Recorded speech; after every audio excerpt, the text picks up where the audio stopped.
আমরা সবাই একত্র হতে পেরে অত্যন্ত আনন্দিত।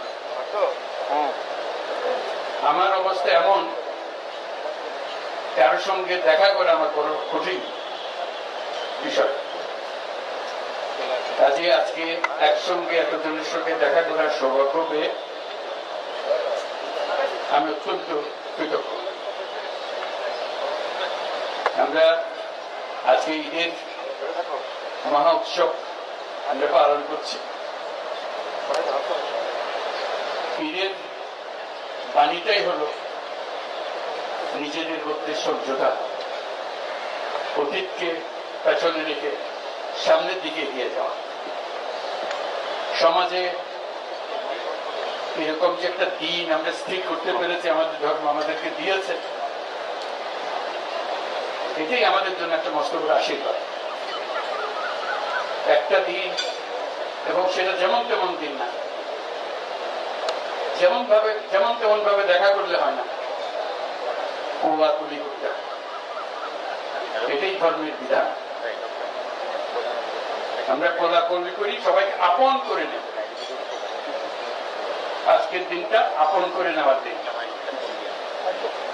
আমরা সেই বাণী আমাদের মনে ধারণ করে প্রত্যেকে যেন পরস্পরকে ধারণ করি। যত রকম দূরত্ব ছিল সেই দূরত্ব থেকে আমরা সরে আসতে পারি। এটি সমাজের মঙ্গল, যে কোনো সমাজের মঙ্গল। সেই সমাজের মঙ্গল আমরা যেন আগ্রহ সহকারে নিজেদের মধ্যে আত্মস্থ করতে পারি। সেই জন্য এবারের ঈদ অত্যন্ত গুরুত্বপূর্ণ, যাতে আমরা পরস্পরের কাছে আসি, পরস্পরের দূরত্ব থেকে আমরা সরে আসতে পারি, জাতিকে সমাজকে ঐক্যবদ্ধ করতে পারি। কারণ এই ঐক্যবদ্ধ হওয়াটা আমাদের জন্য, এই সমাজের জন্য বিশেষভাবে জরুরি। সেটা যেন আমরা অর্জন করতে পারি। আজকে এই মিলন মেলা আমরা সেই বাণী আত্মস্থ করে সামনের পথে অগ্রসর হব। আমরা পরস্পরের প্রতি সহনশীল হব। শুধু সহনশীল নয়, তার চাইতে বেশি আমরা পরস্পরের শুধু বন্ধুত্বপূর্ণ সম্পর্ক স্থাপন করব। এর মাধ্যমে সমাজে শান্তি আসে। বাংলাদেশে শান্তি অত্যন্ত জরুরি। সে কথাটা যেন আমরা মনে রাখি, প্রতিদিন মনে রাখি। আজকের দিনটা আমরা প্রতিদিন স্মরণ করি।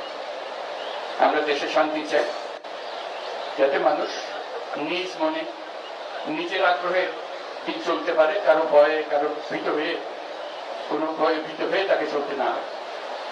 আমরা সবাই সবার মঙ্গল কামনা করি। জাতির জন্য শান্তি চাই এবং পৃথিবীর জন্য শান্তি চাই। আমরা সারা পৃথিবীর জন্য আমরা শান্তি চাই। Your Excellencies, I'm just emphasizing that this is a day for unifying the nation, unifying the people, so we can overcome all our distances, all our differences, and build up unity among us. And the nation needs that unity, particularly this time that we are passing through our history. It's very important. So I hope you will help us to build this unity and move forward. Bangladesh deserves more. Bangladesh has a future which has not been explored. We want to explore that. We want to make that future come true. So that's where it begins. Unifying the nation, building the nation to move forward. Let's do that. Thank you very much for your patience. Eid Mubarak again. Thank you.